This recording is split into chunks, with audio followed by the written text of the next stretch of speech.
नमस्कार, मैं संजय और आप देख रहे हैं बिहारी खबर। चलिए जानते हैं बिहार की आज की टॉप बड़ी खबर को। पहली बड़ी खबर की बात करूं तो बिहार में बिजली उपभोक्ताओं का कटेगा कनेक्शन, घर घर कार्रवाई करेगा विभाग। जाने वजह, बिहार में बिजली विभाग ने उपभोक्ताओं पर कार्रवाई करने के लिए कमर कस ली है। इससे पहले विभाग ने इन उपभोक्ताओं की लिस्ट भी तैयार कर ली है।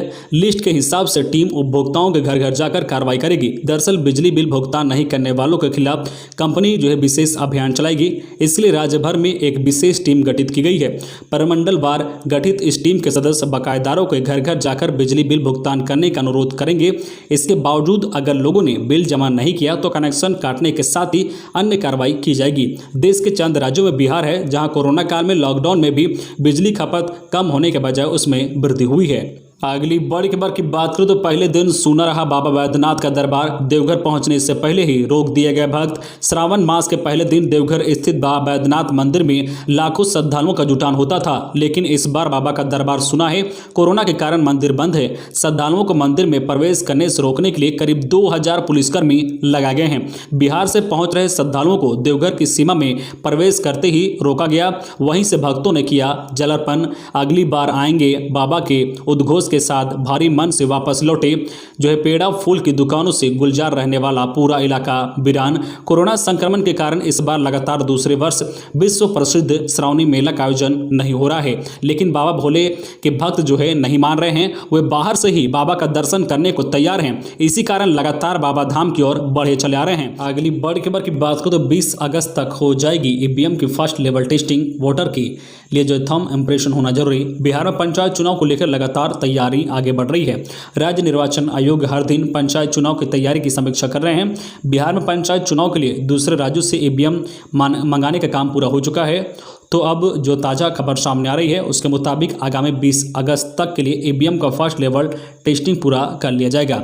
राज्य निर्वाचन आयोग में सभी जिलों के डीएम को अपने यहाँ ईवीएम का FLC करने का निर्देश जारी किया गया है। ईवीएम की फर्स्ट लेवल टेस्टिंग के लिए सभी जिलों को ईवीएम निर्माता कंपनी से तकनीकी विशेषज्ञों को बुलाने और इसके लिए अन्य गाइडलाइन जारी करने के लिए कहा गया है। अगली बड़ी खबर की बात करें तो जनसंख्या नियंत्रण व जातिगत जनगणना पर बीजेपी से अलग सीएम नीतीश की राय।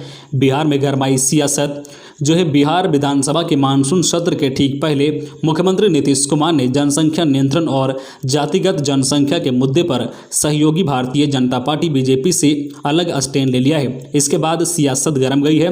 पक्ष विपक्ष के राजनीतिक दल इसकी अपने अनुसार व्याख्या कर रहे हैं। विपक्ष की बात करें तो महागठबंधन में शामिल कांग्रेस और राष्ट्रीय जनता दल RJD को निकट भविष्य में किसी नए राजनीतिक समीकरण की उम्मीद है। तो राष्ट्रीय जनतांत्रिक गठबंधन NDA में जनता दल यूनाइटेड JDU की सहयोगी बीजेपी सरकार की मजबूती को लेकर अस्वस्थ है। अगली बड़ी खबर की बात करें तो बिहार में किसी भी जमीन का कागजात निकाले 1 मिनट में। बिहार में किसी भी जमीन का कागजात आप सिर्फ 1 मिनट में निकाल सकते हैं, क्योंकि लोगों की परेशानी को कम करने के लिए नीतीश सरकार ने एक वेबसाइट पोर्टल बनाया है, जिस पोर्टल से जमीन का कागज निकाल सकते हैं। इससे पहले जमीन के कागज के लिए बिहार के लोग को काफ़ी परेशानी का सामना करना पड़ता था। ताज़ा रिपोर्ट के अनुसार बिहार के पटना, गया, जहानाबाद, दरभंगा, पूर्णिया, भागलपुर सहित किसी भी जिले के लोग इस वेबसाइट पोर्टल से जमीन का कागज निकाल सकते हैं। यह कागज कोर्ट में या किसी भी प्रकार के लोन निकालने में भी मान्य होगा। बिहार के कई लोग इस वेबसाइट पोर्टल से जमीन के कागजात निकाल रहे हैं। सबसे बड़ी बात यह है कि ऑनलाइन के द्वारा फ्री में जमीन के कागजात उपलब्ध कराए जा रहे हैं। ये बिहार के लोगों के लिए बड़ी अच्छी खबर मानी जा रही है। अगली बड़ी खबर की बात करें तो बिहार 66वीं मेंस का एडमिट कार्ड जारी। 29 जुलाई से होगी परीक्षा।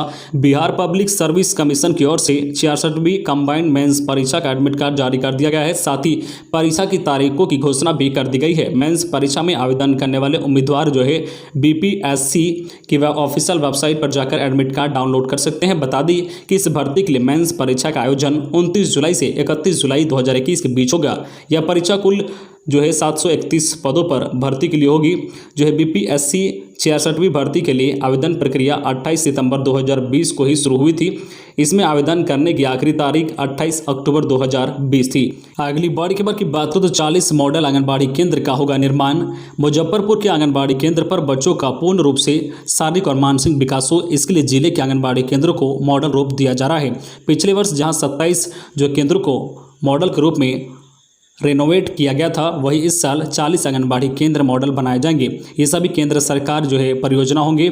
इन आंगनबाड़ी केंद्रों को मॉडल बनाने में तकनीकी सहयोग आगा खान ग्रामीण विकास संस्था दे रही है। वहीं इसके संचालन के लिए करीब 300 सेविकाओं को प्रशिक्षित किया जाएगा। अगली बड़ी खबर की बात करें तो नीतीश की सरकार में सब कुछ ठीक नहीं, चिराग बोले जल्द टूटेगा गठबंधन और चुनाव होगा। आशीर्वाद यात्रा के क्रम में जहानाबाद पहुंचे चिराग पासवान ने नीतीश सरकार पर जमकर निशाना साधा है। रविवार को जहानाबाद पहुंचे चिराग पासवान ने कहा है कि लोकसभा चुनाव से पहले ही बिहार में मध्यविधि चुनाव होना तय है। सरकार में शामिल गठबंधन में सब कुछ ठीक नहीं चल रहा है और दोनों दलों का गठबंधन जल्द ही टूटने वाला है। चिराग पासवान ने सीएम नीतीश कुमार को लेकर कहा है कि उन्हें बिहार की सच्चाई मालूम नहीं है। वह बिहार में सीएम हाउस से कम निकलते हैं और जब निकलते हैं तो हेलीकॉप्टर से ही निकलते हैं। अगली बड़ी खबर की बात करें तो रोहतास में यात्रियों से भरी बस नहर में गिरी। चालक की जगह शराब पीकर खलासी चला रहा था गाड़ी। बस अनियंत्रित होकर नहर में गिरी। ग्रामीणों की मदद से बाल बाल बचे यात्री। रोहतास जिले के नसरीगंज थाना क्षेत्र के मोना शंकरपुर रोड पर यात्रियों से भरी बस पलट गई। हालांकि बस में बैठे यात्री बाल बाल बच गए हैं। उक्त बस शक्ति यात्री बस बताई जाती है जो परसिया से चलकर मोना शंकरपुर तिलसा राजपुर डेहरी होते हुए सासाराम जाती है। रविवार होने के कारण उक्त बस में यात्री कम थे। हालांकि प्रतिदिन बड़ी संख्या में उक्त बस पर यात्री सवार करते हैं। घटना के विषय में ग्रामीणों ने बताया है कि उक्त बस अपने निर्धारित समय पर परसिया से सासाराम जा रही थी। मौना चौक पहुंचते ही ठीक पूर्व नहर के पास अनियंत्रित होकर सड़क से सटे नहर में गिर गई। बस के सभी चक्के ऊपर हो गए। घटना के बाद मदद को दौड़ी ग्रामीणों ने बस का शीशा तोड़कर फंसे यात्रियों को बाहर निकाला है। अगली बड़ी खबर की बात करें तो बिहार में अकेले सरकार बनाने का दम रखती है बीजेपी। जिला कार्य समिति की बैठक में हाजीपुर पहुंचे मंत्री सम्राट चौधरी बोले आने वाले चुनाव में बीजेपी अकेले सरकार बनाने की ताकत रखती है। बिहार में जदयू और बीजेपी के बीच चल रही खींचातानी के बीच पंचायती राज मंत्री सम्राट चौधरी ने बड़ा बयान दिया है। रविवार को हाजीपुर में आयोजित भाजपा जिला कार्य समिति की बैठक में उन्होंने कहा है कि हमें पार्टी नेतृत्व को यह बताने की जरूरत है कि 2024 के लोकसभा और 2025 के विधानसभा चुनाव में बिहार में बीजेपी अकेले सरकार बनाने की ताकत रखती है। उन्होंने कहा कि जब तक हमारी सरकार अकेले बहुमत में नहीं आती है तब तक स्थिति में बहुत सुधार की गुंजाइश नहीं है। साथ ही उन्होंने कहा कि हमसे 2015 विधानसभा में जो गलतियां हुई है उससे सबक लेने की जरूरत है। अगली बड़ी खबर की बात करें तो गायब हो गए बिहार के 13 विधायक। 241 विधायकों में 13 का कोई पता नहीं। विधानसभा के कोविड-19 कंट्रोल रूम से नहीं हो पा रहा है संपर्क। अब तक 212 एमएलए ने लिया टीका। सोमवार से विधानमंडल का मानसून सत्र शुरू हो रहा है। इस सत्र को सुचारू रूप से चलाने के लिए विधानसभा में तैयारी की जा रही है। इस मानसून सत्र में कोरोना प्रोटोकॉल का विशेष ध्यान रखा जा रहा है। खास तौर पर जिन विधायकों को इस सत्र में शामिल होना है उन विधायकों को ट्रैक किया जा रहा है, क्योंकि विधानसभा पूरी तरह से पुख्ता करना चाहता है कि विधानसभा के सभी विधायकों ने टीका लिया है या नहीं। लेकिन इस दौरान 13 विधायकों से विधानसभा के कोविड-19 कंट्रोल रूम का संपर्क नहीं हो पाया है। वे अब गायब माने जा रहे हैं। बिहार विधानसभा में कोरोना प्रोटोकॉल और वैक्सीनेशन को लेकर कंट्रोल रूम बनाया गया है। इस कंट्रोल रूम से सभी विधायकों से संपर्क किया गया है।